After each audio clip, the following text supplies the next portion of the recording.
y en todos los, se podría decir, más de 100 debates que he tenido con escépticos, agnósticos, politólogos, ateos, etcétera, etcétera, siempre me he enfrentado, cuando atacan la Biblia, preguntarles si ya la leyeron. Y créanme que casi un 80% de las personas que discuten, agreden o son hostiles a la Biblia o la critican, ni siquiera la han leído. Y cuando te dicen, ya la leí, quiere decir que comenzaron desde el Génesis. Imagínense nada más, la Biblia no se comienza a leer desde el principio, sino desde el Nuevo Testamento, y te dicen, ya la leí, o sea, leí los 66 libros en 3 o 4 meses, y con eso ya entendieron los secretos de Dios. Qué tremendo, ¿verdad? Entonces es importante que esto lo tengamos nosotros como base, porque estos secretos que pertenecen al mundo espiritual, a Dios le ha agradado revelárnoslos a nosotros.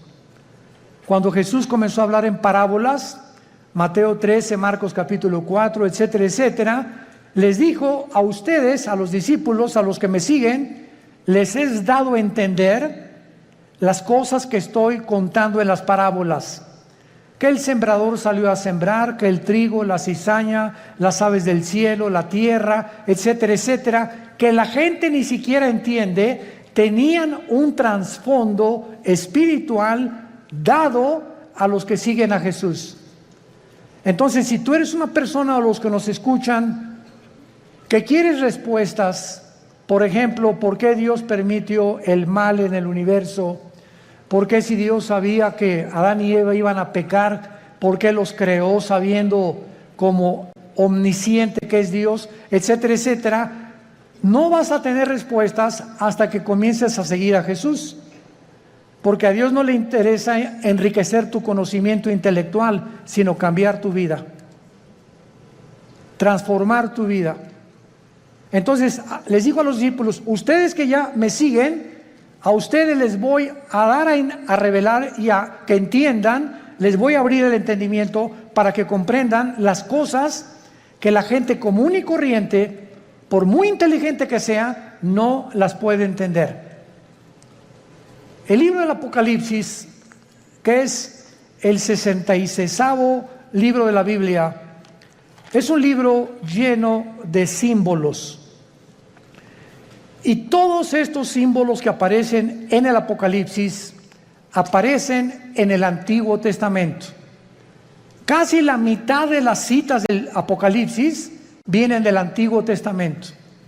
Entonces, si yo quiero entender en el Apocalipsis qué significa Babilonia, o los 10 cuernos, o las 7 cabezas, o quién es la bestia, necesito tener un conocimiento anticipado del libro de Daniel, del libro del Génesis y del libro de Ezequiel, principalmente para yo poder interpretar o enseñar el Apocalipsis. Entonces, vamos a abordar en esta mañana, en esta serie que me ha parecido de veras maravillosa, y yo mismo estoy asombrado cada vez que descubro más y más misterios en la Biblia, el misterio de Babilonia. En la Biblia hay 2 palabras, 2 ciudades que se mencionan más que cualquier otra nación de toda la historia. Y la primera es Jerusalén. Es la que más se menciona desde el Génesis hasta el Apocalipsis. Y la segunda es Babilonia.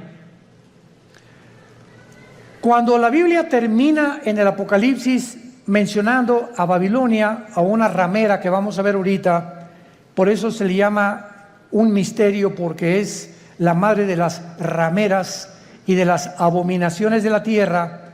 Tenemos que entender que en el Antiguo Testamento fue en la tierra de Babilonia donde comenzó la brujería, la astrología, el ocultismo, las ciencias ocultas y todo aquello que pertenece a la dimensión satánica tuvo su origen en Babilonia. Ahora bien, la palabra Babilonia y Babel son intercambiables. Pero encontramos nosotros en Génesis capítulo 10 que la primera ciudad que Nimrod se le menciona en Génesis 10 del 8 al 10 como un cazador delante de Jehová. Pero esa palabra delante de Jehová significa en contra de Dios en el original hebreo. Y él fue el primer hombre que levantó Babilonia, que después acabaron levantando una torre, Génesis 11, la torre de Babel, donde Dios tuvo que confundir las lenguas, porque si ellos continuaban con ese sueño, con ese anhelo de llegar al cielo y de tener comunicación con los astros, etcétera, etcétera, ellos iban a acabar completamente destruidos por Dios. Entonces, la gran variedad de lenguajes que hay en el mundo es una manifestación de la misericordia de Dios. Porque de otra manera nos acabaríamos todos, pero en 3 días. Entonces, gracias a que unos hablan francés, otros español, otros italiano, etcétera, etcétera, el mundo ha durado casi 6,000 años. Muy bien, ahora Babilonia, aparte en el Antiguo Testamento, aparece con otros nombres geográficamente. Uno de ellos es la tierra de los caldeos. La tierra de los caldeos. Y esta palabra, la tierra de los caldeos, esta frase significa la gente que vivía en Caldea. Y Caldea era Babilonia. Entonces, cuando tú oyes la tierra de los caldeos, es la zona geográfica donde la humanidad se comenzó a levantar en contra de Dios. Y actualmente, geográficamente, se encuentra en la nación de Irak. Ahí lo que es ahorita Irak y Siria, porque en el Antiguo Testamento Irak y Siria era la tierra de la Mesopotamia y no había una división, estas dos naciones no están divididas todavía, y toda esa área geográfica es precisamente donde comenzó la humanidad, de acuerdo a la Biblia. Porque por ahí corre el río Tigris, que nace en en Turquía, son como 3,000 kilómetros y desemboca en el Golfo Pérsico, donde ahorita hay una gran tensión, por cierto, entre Irán, Inglaterra y Estados Unidos, porque Irán continúa apoderándose de los barcos petroleros ingleses, porque está provocando Irán. No sé si leen los periódicos, anoche otro escándalo, que no han soltado el barco que capturaron los iraníes en el Golfo Pérsico, el estrecho de Hormuz, que es exactamente junto a Irán, porque ellos quieren una guerra contra Estados Unidos por el grupo Hezbollah terrorista, para que si Estados Unidos actúa a través de la naval y a través de la guerra y viene un enfrentamiento, entonces entraría a la guerra Israel y bíblicamente los judíos destruirían Elam. Apúntalo, de Enrique, L-A-M. Elam es una franja que está dentro de Irán, junto al Golfo Pérsico, pero es la parte más pegada al Golfo Pérsico, al estrecho de Hormuz. Y ahí en Elam, que pertenece a Irán, es donde se encuentran los reactores nucleares más poderosos de Irán. Ahí están las centrifugadoras del uranio 235, que es el elemento químico para producir la bomba atómica o las bombas nucleares. Entonces, de acuerdo a la Biblia, en el libro de Jeremías y en el libro de Ezequiel, se profetizó hace 2500 años que Elam iba a ser destruido, no Irán, porque Irán va a sobrevivir a la guerra de Ezequiel 38 cuando se una con Rusia y Turquía para destruir Israel, cosa que no lo van a lograr. Entonces, Babilonia significa confusión. Confusión. Otras traducciones la han puesto porque en la Torre de Babel querían ellos tener una puerta para con Dios. Querían que era una puerta al cielo que los iba a comunicar con los dioses. Pero la palabra Babel es básicamente la palabra confusión. Entonces vemos que nosotros, que desde el principio de la humanidad hasta el final de la humanidad, los seres humanos vivirán confundidos sin Dios. Esto es lo interesante de por qué aparece otra vez la palabra confusión al terminar el Apocalipsis, relacionado con las religiones. Porque aquí vamos a encontrar a una mujer, y las mujeres en la Biblia siempre han representado dos cosas espiritualmente nada más. Encontramos, ¿verdad?, a las mujeres que representan la iglesia, porque la iglesia se le compara con una mujer, y la otra Jezabel, o la gran ramera, que representa las religiones o la falsificación del camino a Dios, que es lo que querían hacer con la Torre de Babel. Y antes de entrar al capítulo 17 de Apocalipsis, quiero que vean otra cosa en el capítulo 9 de Apocalipsis. Rápidamente regresen al capítulo 9 y vean ustedes algo tremendo. Vemos nosotros en la sexta trompeta, Apocalipsis 9, versículo 13 en adelante, de qué manera se describe en la sexta trompeta uno de los ríos que atraviesan Babilonia. El sexto ángel tocó la trompeta y oí una voz de entre los cuatro cuernos del altar de oro que estaba delante de Dios, diciendo al sexto ángel que tenía la trompeta: desata los cuatro ángeles que están atados junto al gran río Bravo. ¿Eso dice? No, ¿verdad? Junto al Nilo. Tampoco. Qué interesante que hay cuatro principados satánicos ahorita atados junto al río Éufrates, que es el río que atraviesa Irak y Siria, y que desemboca en el Golfo Pérsico, donde hay una gran posibilidad que estalle una próxima guerra. En otras palabras, de acuerdo a la Biblia, el área geográfica más endemoniada que hay, más satánica, más que el Teposteco y más que cualquier otro lugar donde hay brujería a la mexicana, es Irak e Irán.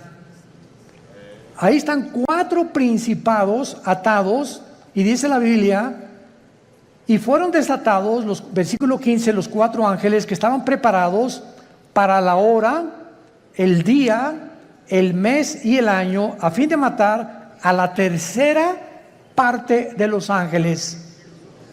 En otras palabras, el mundo que vivimos actualmente está bajo el control de ángeles, pero no ángeles buenos, ángeles caídos.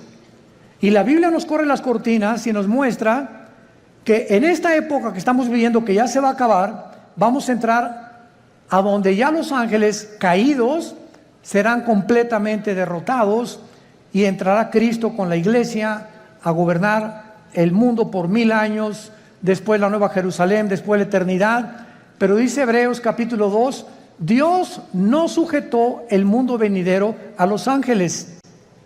O sea, el mundo que viene después del de nosotros, ya los ángeles no van a tener parte, ahorita sí la tienen. Y esto lo explica el capítulo 10 de Daniel, el capítulo 7 de Daniel, el capítulo 2 de Daniel, Ezequiel capítulo 28, Isaías capítulo 14, etcétera, etcétera, donde cada nación, Grecia, Egipto, los medos, los persas, los romanos, los babilonios, todos tenían ángeles que les decían a los gobernantes lo que tenían que hacer. Y eso el mundo pues no lo sabe, ¿verdad? Por eso se nos manda a orar por nuestro gobierno, porque hay ángeles que están influenciando tremendamente los asuntos del mundo terrenal donde tú y yo vivimos. Muy bien, vayamos pues a Apocalipsis 17 y veamos este conflicto y este misterio que vamos a resolver, que es el primero de Babilonia. Vino entonces uno de los 7 ángeles que tenían las 7 copas y habló conmigo diciéndome: ven acá, te mostraré la sentencia contra la gran ramera, la que está sentada sobre muchas aguas. Brínquense al versículo 18. ¿Quién es la ramera? Y la mujer que has visto es una ciudad. ¿Ven cómo la Biblia se interpreta a sí misma? No es de interpretación privada la Biblia. La misma Biblia se interpreta a sí misma. Y la mujer que has visto es la gran ciudad que reina sobre los dioses de la tierra. O sea, antes de seguir abordando, la Biblia profetiza en este capítulo que vendrá una ciudad que se va a levantar en el mundo religiosa. Y que esta ciudad religiosa está mezclada con la política. Y que al mismo tiempo esta ciudad va a gobernar la política durante 3 años y medio, y la política que va a reiniciarse con el anticristo va a matar a la mujer, o sea, va a incendiar esta ciudad, y entonces los últimos 3 años y medio de la gran tribulación vendrá la persecución del anticristo. Entonces, los primeros 3 años de la tribulación, la persecución es religiosa. Y los últimos 3 años es política. Y esto es interesantísimo, porque la unión de la religión con la política ha sido durante toda la historia. Un ejemplo, para que no se empachen. ¿Cuáles son los 2 poderes que mataron a Cristo? Los 2 espíritus que mataron a Cristo. El espíritu religioso, no fue el espíritu comunista, ni socialista, ni el espíritu ateo, fue el espíritu religioso y el espíritu político.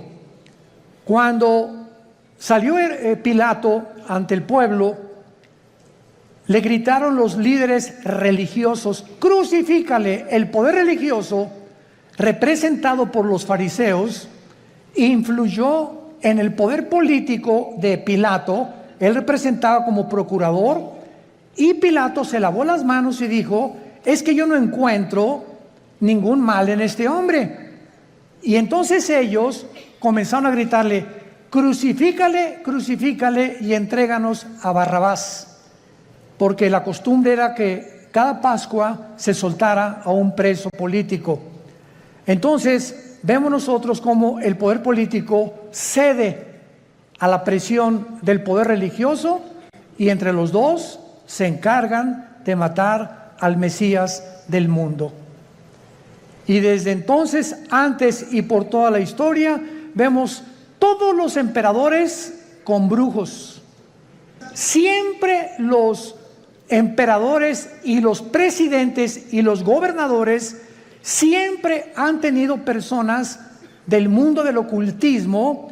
Dichosos los que se han salvado y han tenido cristianos de consejeros, pero siempre han estado consultando a los brujos, a los astrólogos, a los ocultistas.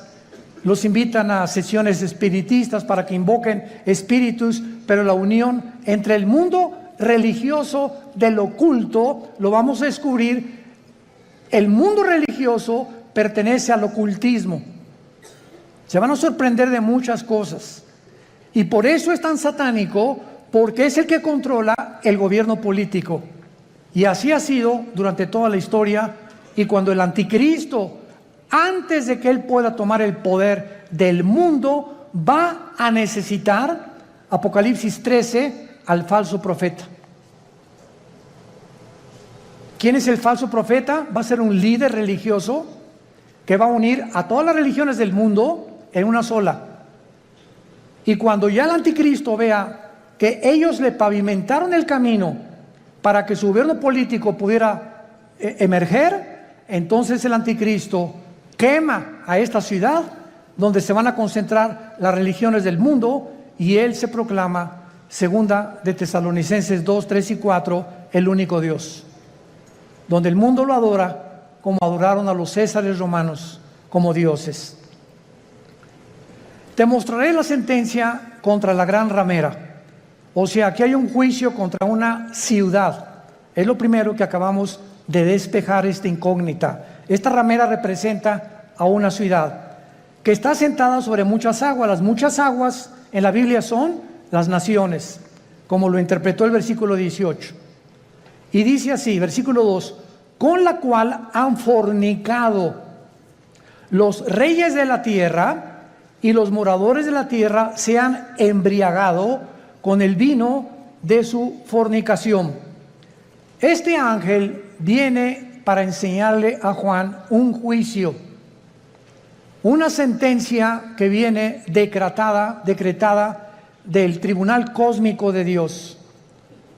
Quiero que sepas que voy a juzgar a este sistema religioso. Y es muy importante que a esta ciudad se le da el nombre de ramera. Vamos a explicar esto. La palabra prostitución en la Biblia es una palabra que puede tener un uso apropiado cuando algo lo apropias de la manera correcta, o un uso inapropiado. Cuando el sexo se vende, o cuando alguien entrega su cuerpo a cambio de algo, se llama prostituirse. Entonces, cualquier persona que tenga relaciones sexuales porque va a recibir ya sea dinero o una mejor posición, o porque el jefe de tu trabajo te invitó a Acapulco porque te va a ser su secretaria particular con el doble de sueldo, tú te estás prostituyendo. Pero no solamente en ese aspecto se puede usar la palabra prostituirse, también se puede usar en el ministerio cristiano. Cuando, por ejemplo, un pastor sabe que un miembro de su iglesia vive en adulterio, y viene la esposa y nos dice, mi esposo vive en adulterio, pero resulta que don Pancho, el que vive en adulterio, el gordito rabo verde sinvergüenza, fue el que puso el techo de la iglesia, y es el que más diezmos está dando. Entonces, si un pastor, por saber que don Pancho es el que más económicamente está ayudando a la iglesia, y ese pastor no disciplina a don Pancho, ese pastor es un prostituto. Ha prostituido su ministerio, se vendió.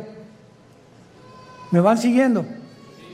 Siempre que tú cedes a tus convicciones por dinero o por un interés, te estás vendiendo. En la Biblia es la palabra fornicar. Por eso más adelante dice que esta ciudad ha fornicado, ha tenido relaciones ilícitas con los gobiernos. Y la iglesia no tiene que haber separación entre iglesia y el Estado. La separación gubernamental y políticamente entre la iglesia y el Estado es beneficiosa, es saludable, porque ningún Estado, ningún gobierno puede imponer. Hagan de cuenta que en México surge un presidente cristiano. Este presidente de ninguna manera debería atreverse a imponer el cristianismo en la República Mexicana, porque se coartaría la libertad, porque todos somos libres de manifestar las creencias en las cuales nosotros creemos. Pero cuando ya se impone una religión a través de la muerte o de la Inquisición o de la tortura con el beneficio de la iglesia, es cuando vemos que ese sistema se ha prostituido. Se ha prostituido, porque a la iglesia no le corresponde juzgar a los malos. Eso le pertenece al Estado. El Estado usa el Estado de Derecho para castigar a los malos, silla eléctrica o pena capital o pena perpetua, lo que sea. La iglesia tiene la función de predicar el Evangelio para que el corazón del ser humano sea transformado. La justicia la aplica el Estado, no la iglesia. Para que me vayan siguiendo con mucho cuidado. Esto es muy importante, porque el otro día escuché una conferencia de un grande teólogo que me sorprendió con lo que dijo, y me dice, de todos los países a los que yo he visitado en Latinoamérica, el más inculto y el que más ignorante es de todo lo que está pasando, México lindo y querido. Sentí algo bien feo aquí adentro de mí. Se considera el país más ignorante y más inculto de todo lo que está pasando políticamente, religiosamente, etc. Como que si al mexicano no le importa más que el Calimán y las telenovelas y el América, desde luego. Además vive el América. Bueno, pero esto es tremendo, ¿verdad? Y otra cosa que también me sorprendió es que un análisis que hizo las Naciones Unidas fue que en Europa el promedio de la gente normal, desde los 10 años de edad hasta los 25 o 30 años de edad, cualquier europeo de cualquier nación de Europa ha leído antes de los 25 años por lo menos 6, 7 libros al año. Y en México, 1 al año. Y con trabajo no lo acabaron. ¿Se imaginan? Estamos con el esto, con el Calimán, la televisión, ausentes completamente de cultivar nuestro espíritu, nuestra mente intelectual. Me gradúo de abogado y jamás me vuelvo a meter a la jurisprudencia ni a los libros. Me gradúo de médico, no me actualizo con todos la tecnología impresionante en la medicina que hay actualmente. Por ejemplo, no sé cuántos de ustedes han notado que ya no uso lentes. Asústame. No es para que se asusten, ¿verdad? Pero es increíble. Tengo como 40 años usando lentes. Yo tenía hipermetropía, estigmatismo y no podía leer. Ahorita tengo una visión de 20/20, impresionante. ¿Saben lo que me hicieron? Resulta que hay...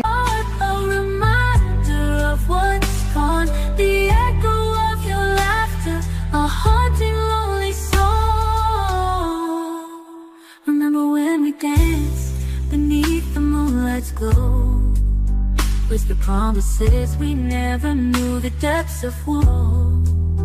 Now the silence screams an unbearable aching flow. I'm left alone to pick up the pieces, watch the memories go. Maybe someday the pain will subside. Maybe someday I'll find peace inside. But for now I'm lost in the wreckage of our pride, haunted by the ghost of love, the way you said goodbye. Scars of love etched upon our soul, a symphony of pain. Y en Dallas, Texas, está uno de los médicos oftalmólogos que trajo el rayo láser. Pero a mí no me hicieron nada más el rayo láser, sino que me hicieron 2 implantes de la oftalmología, 2 implantes intraoculares. O sea, me metieron 2 ojos o 2 lentes, no sé. Y cuando yo le pregunté al oftalmólogo después, duró 16 minutos la cirugía. Primero uno y como al mes me hicieron el otro. Y le dije, bueno, ¿cómo está esta explicación? Y me dice, mira, hay 5 tipos de lentes. El que te metimos a ti se llama ultralight. ¿Qué significa esto? Con un rayo láser te perforamos una incisión milimétrica y por un tubo te metimos un lente envuelto como un taco. Y entró el lente y dentro de tu ojo se abrió como una tortilla. Y entonces se tiene que ir pegando a la parte de atrás, al tejido. Y en ese momento, bueno, me dieron entrenamiento, ¿verdad? Todos los días me dieron que tenía que hacer una pluma así, acercármela a todo, nomás como 50 o 100 veces hasta que ya pudiera ver de cerquito. Ahorita ya no necesito nada, ya puedo ver de lejos, ya la luz casi no me molesta. Pero es impresionante la tecnología de la oftalmología y de todas las demás ramas de la ciencia del siglo XXI. A mi hijo Caleb le hicieron en 7 minutos el láser, nada más que a él no le hicieron cirugía. A él con el puro láser le quitaron los problemas que tenía de la vista con una garantía de 35 años. Ahí me dieron hasta que venga el Señor por nosotros. Pues sí, ya para qué quiero más, ¿verdad? Bueno, pero este es el mundo que estamos viviendo, ¿no? Entonces, están pasando muchas cosas en el mundo y tenemos que estar actualizados, tenemos que estar leyendo revistas, actualizándonos, ¿verdad? Las noticias para saber y enterarnos cómo está la cosa, y tenemos que tener hambre, pero más que nada, hambre de la Biblia. Muy bien. Entonces, la prostitución en este pasaje, la ramera, representa, si lo quieres apuntar, la prostitución de la religión. Cuando la religión se vende, cuando la religión ofrece, dame dinero y tu hijo va a ser sanado, dame dinero y la maldición se irá de tu casa, o manda dinero y vas a recibir a cambio algo.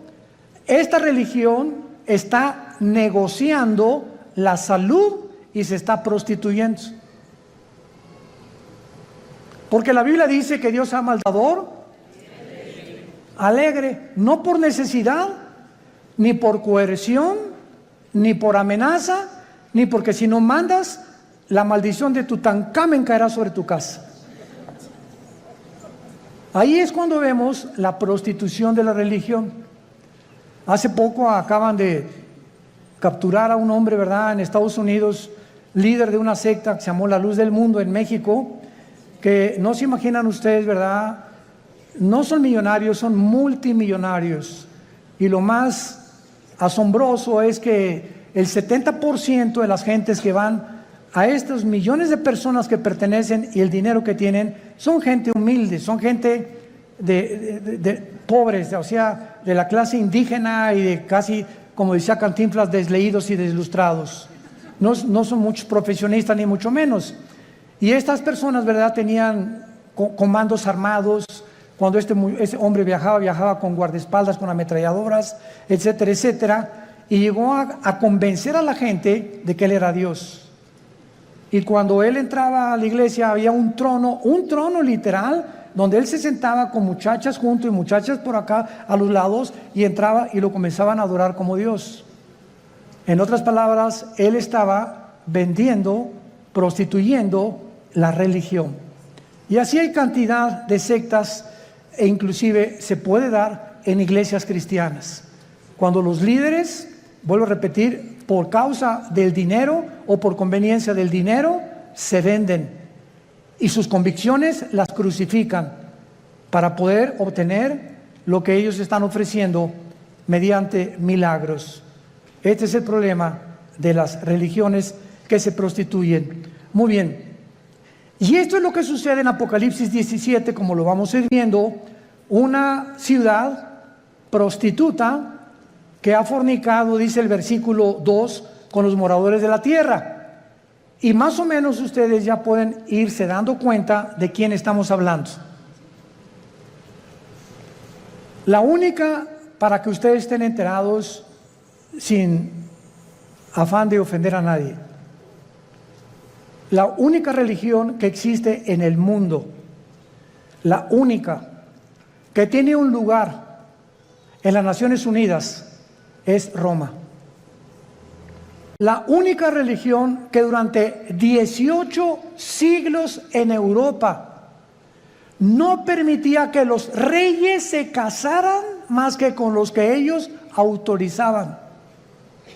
La única religión que exigió que si no te convertías a Roma durante 350 años, nombró un papa a Torquemada, un hombre español, con la Inquisición, donde los abrían los cuerpos, les quitaban el pelo, los rapaban, pero con todo y la piel, les sacaban los ojos, los sentaban en estacas, los quemaban vivos a judíos y a cristianos, porque no aceptaron que Roma es la única religión que salva. Y hasta el siglo XXI, los estatutos romanos continúan enseñando lo mismo. Fuera de Roma no hay salvación. Esto es impresionante. Cuando yo tenía 12 años de edad, les he contado a muchos, fuimos educados, mi hermano Alejandro y yo, en colegios lasallistas, San Juan Bautista de la Sal. Y a los 13 años vivíamos en Acapulco, entré al seminario, yo quería ser cura, porque nos enseñaron los hermanos lasallistas en aquel tiempo el latín, en aquel tiempo éramos acólitos, el cura daba la misa en latín, cuando entraba supuestamente al altar, ¿verdad? Entraba y decía, introibo al altar de Deu, Justifica Juventudes Meam, me introdujo al altar de Dios a ofrecer los sacrificios por los vivos y por los muertos. Ya le contamos en latín los acólitos. Y cuando uno de los grandes dirigentes ahí llegó a visitarnos al seminario, nos dijo, ustedes están ya en el tiempo de hacer un voto de celibato sacerdotal. Y pues éramos como 10 o 12 muchachos de 14, 15 y 6 años de edad, y nos volteamos todos a ver qué significa el voto del celibato sacerdotal. Entonces nos dijo este prelado religioso, significa que ustedes tienen que hacer un voto que nunca se van a casar y que su única fidelidad va a ser a Roma, nada más. Oiga, ¿y por qué no quiere que nos casemos? Porque si se casan, el dinero lo gastan en la familia y ya no lo mandan a Roma. Esa es la razón por la cual no les conviene que se casen. Cuando la Biblia ordena, 1 Timoteo capítulo 3, en cualquier Biblia que veas, que los que sirven a Dios de tiempo completo se casen, a menos que tengas el don de continencia. Pero esto es increíble. Ahí fue cuando yo me decepcioné, ¿verdad?, de la religión, lloré, le dije a mi papá, ya no creo en nadie, y me hice ateo. A los 17 años ingresé al Partido Comunista, me uní a la dialéctica materialista, a estudiar el Capital de Marx, de Engels y de todos los grandes líderes, Lenin, que la llevó a la práctica en la revolución bolchevique, etcétera, etcétera, hasta que cuando me convertí, yo estaba a punto ya de casi quitarme la vida, de la depresión a la que yo había llegado, de la decepción y de todo, que ya nadie me convencía, cuando mi hermano Alejandro me presenta a Jesús como el camino, la verdad y la vida. Y yo supe cuando encontré a Jesús que era la única razón por la cual yo debía seguir viviendo. Y le prometí desde ese día, fue marzo de 1974, que yo le entregaría mi vida y que lo quería servir. Y desde entonces no lo he dejado de servir, por la gracia de Dios. Bueno, ahora muy bien. Vean rápidamente en el Antiguo Testamento, en Jeremías capítulo 2, de qué forma en el Antiguo Testamento se menciona la fornicación física o la prostitución, así como material o terrenalmente.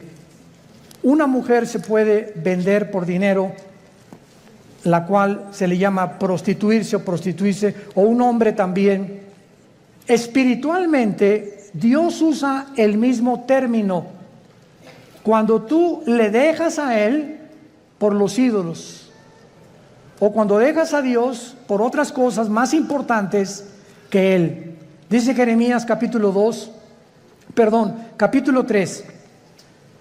Dicen, si alguno dejare a su mujer yéndose esta de él y se juntare otro hombre, ¿volverá a ella más? ¿No será la tierra del todo amancillada? Tú pues, le está hablando Dios a Israel, has, ¿qué cosa? Fornicado con muchos amigos. Pero no se está refiriendo Dios a la fornicación física sexual. Veámoslo. Mas vuélvete a mí, dice Jehová, alza tus ojos a las alturas y ve en qué lugar no te hayas prostituido. Junto a los caminos te sentabas, para ellos como árabe en el desierto, y con tus fornicaciones y con tu maldad has contaminado la tierra. Por esta causa las aguas han sido detenidas y faltó la lluvia tardía, y has tenido frente de ramera y no quisiste tener vergüenza. Dios acusa a Israel de fornicar con los ídolos, que es lo mismo cuando un hombre se va con una mujer que no es su esposa, o cuando un muchacho tiene relaciones con su novia sin casarse, está fornicando. Ella se está entregando a él o por conveniencia, o él con ella. Se están prostituyendo los dos. Y cuando tú espiritualmente dejas a Dios y abrazas cualquier otra área de la vida por olvidarte la palabra de Dios, has prostituido tu llamado. Estás fornicando. En otras palabras, en la Biblia, la idolatría se le compara con la fornicación sexual. Ahora veamos y confirmémoslo en Santiago capítulo 4, en el Nuevo Testamento, y dice así el apóstol Santiago. Santiago capítulo 4, versículo 4. Santiago 4, versículo 4. Oh almas, ¿cómo se les llama? Adúlteras, pero no porque se hayan ido con otra mujer. ¿No sabéis que la amistad del mundo es enemistad contra Dios? Cualquiera que se quiera ser amigo del mundo se constituye enemigo de Dios. ¿O pensáis que la Escritura dice en vano, el Espíritu que le ha hecho morar en nosotros nos anhela celosamente? Vemos ya que también en el Nuevo Testamento la fornicación puede ser espiritual o puede ser de carácter sexual. Vayamos otra vez a Apocalipsis, nuestro pasaje, y ya vamos despejando muchas incógnitas que estaban ocultas ante nuestros ojos, por lo cual Dios le llama a esta ciudad, versículo 2, has fornicado con los reyes de la tierra. Roma tuvo relaciones ilícitas con los políticos. Cuando Constantino en el año 325 después de Cristo, apúntalo, fue el último emperador romano, fueron los emperadores los que le hablaron a una persona para darle el título de pontífice.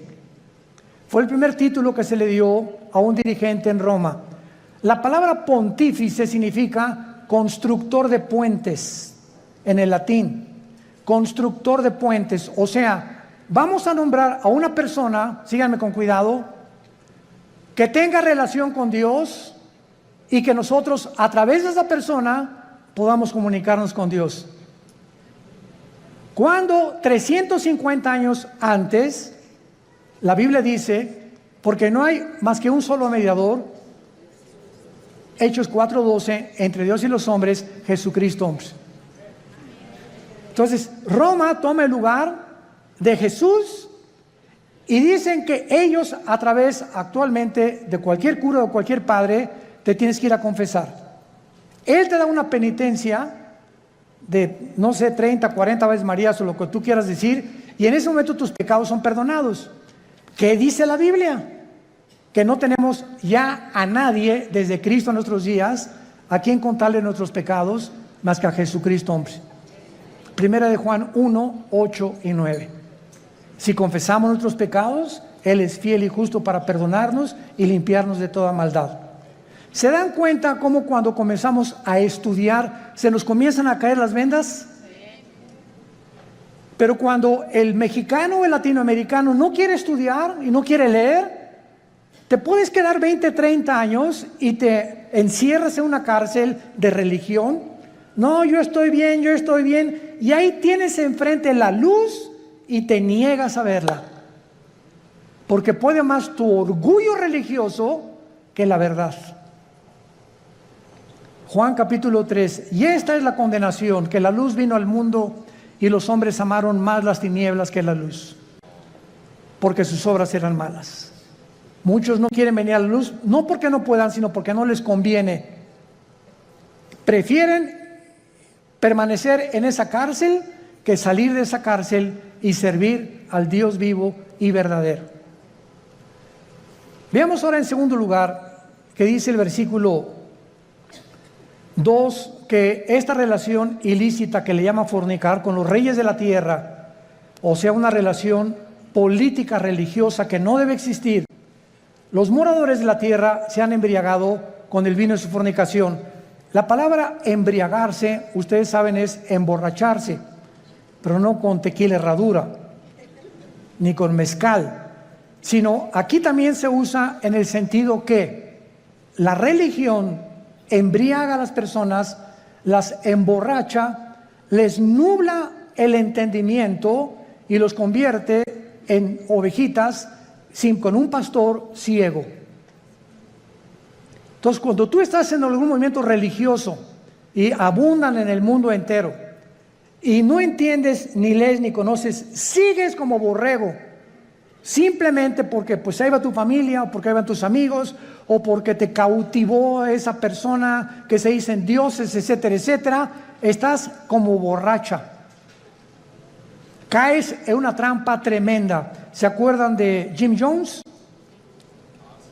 1978, que se llevó a 1,000 personas a la Guyana junto a Venezuela. ¿Se acuerdan de David Koresh, que en Waco, Texas, dijo que él era el ángel del Apocalipsis? ¿Se acuerdan de Juan Carlos Miranda, recientemente, que dijo que él era primero el anticristo, pues que era Jesucristo? Y así este señor de la luz del mundo, que dijo que él era también el único que debían de adorarlo, y cuando llevaba en su haber 7 o 4 niñas violadas.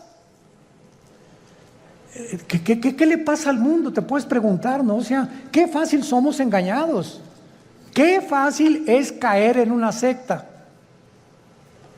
por no estudiar. Mi pueblo pereció porque no tuvo conocimiento. ¿Ven la importancia de prepararnos? Ahora veamos aquí en el versículo 3 que el Espíritu Santo traslada o transporta a Juan a un desierto. Y ahí en el desierto tiene una visión tremenda el apóstol Juan. ¿A quién ve a Juan? ¿A quién ve? A una mujer sentada sobre una bestia escarlata. El color escarlata es el color de los dragones.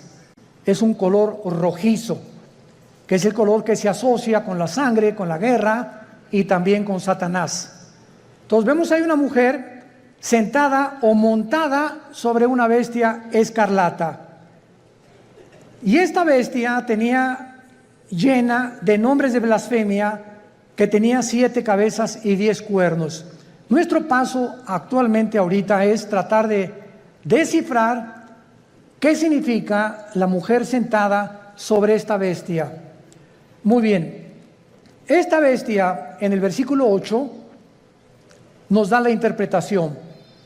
La bestia que has visto era y no es, y está para subir del abismo e ir a perdición.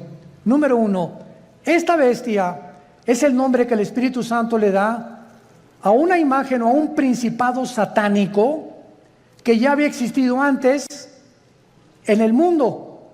¿Se acuerdan de los 4 ángeles atados junto al río Éufrates? ¿Quiénes creen ustedes que sean esos 4 ángeles? Porque si estaban atados, no es porque vivían en Disneylandia, ¿verdad? Sino que eran 4 ángeles que ocasionaron un daño tan grande en la historia humana que Dios los encerró y los va a soltar al final de la gran tribulación, cuando nosotros ya no estemos ahí. Pero en el capítulo 10 de Daniel se nos revela que cuando Dios envió un ángel a la tierra para comunicarle a Daniel el futuro de Israel con la profecía de las 70 semanas, otro principado satánico se atravesó y lo interrumpió durante casi 3 semanas, que mientras había una guerra en la dimensión espiritual, Daniel se encontraba en la tierra orando. En esas 3 semanas hubo una guerra espiritual sin que Daniel lo supiera. Y esas oraciones de Daniel hicieron que viniera el ángel y bajara Miguel, el arcángel y comandante en jefe de las huestes de los ángeles buenos de Dios, para que ese ángel fuera librado y llegara a la tierra, a Jerusalén, a Babilonia, y le entregara a Daniel el recado. Y entonces ahí el ángel le dice a Daniel: me detuvo el ángel de Persia. En otras palabras, el principado que estaba gobernando el imperio pérsico, que es el imperio de Irán, porque en 1935 se le cambió de Persia a Irán, era un principado satánico. ¿Y cuáles son los 4 imperios que Daniel menciona? Babilonia, Los medos y los persas, los griegos y los romanos. Estos 4 ángeles del Apocalipsis de la sexta trompeta son los 4 ángeles que estuvieron al frente de los más grandes imperios del pasado y que fueron imperios antisemitas. Y van a volver otra vez a resurgir. Pero aquí hay un ángel que está en el abismo. ¿Qué es el abismo? Muy bien, la Biblia nos habla de que hay prisiones en el centro de la tierra. Una es el infierno. ¿Quién está en el infierno? ¿Tu comadre? ¿Tu tía? ¿Tu tío? No sabemos, ¿verdad? El infierno es el lugar de los espíritus humanos, nada más, desde Adán hasta nuestros días, que bajan al centro de la tierra. Todos los que murieron sin Cristo o rechazaron la salvación se encuentran en el infierno. En el infierno no hay demonios. Ahora, el lugar de los demonios, cuando Cristo vino al mundo, el gadareno le dijo a Cristo, ¿verdad? O cuando los iba a sacar del endemoniado, le dijeron a Cristo: no nos mandes al abismo, déjanos meternos en los puercos, porque los demonios saben que al bajar al abismo ya no salen hasta Apocalipsis capítulo 9, que se les va a abrir la puerta y van a invadir el mundo. ¿Se imaginan? Ahorita hay maldad. Ahora imagínense con todos los demonios sueltos. Entonces en el abismo están los demonios, en el infierno los seres humanos, en el Abadón o en el Tartarus están los ángeles caídos que Dios ha guardado por ahí y que también serán soltados después. Y hay otros ángeles que están guardados y que ya nunca jamás, por toda la eternidad, van a ser soltados. Entonces la Biblia nos muestra claramente que esta bestia que estaba viendo Juan, no hay otro nombre más que bestia para darle, porque la palabra bestia en el griego significa algo cruel, rapaz, sanguinario, que no se le puede comparar a un tigre, ni a una hiena, ni a un león, ni a una águila. No hay ningún animal comparado, y por eso se le adjudicó el nombre de bestia. Y esta bestia es el anticristo. ¿Qué nos dice la Biblia? Que cuando surge el anticristo, que lo más seguro es que el diablo va a tener relaciones con una prostituta. Y de esta relación van a ser el anticristo. ¿Cuándo entra el espíritu al cuerpo humano?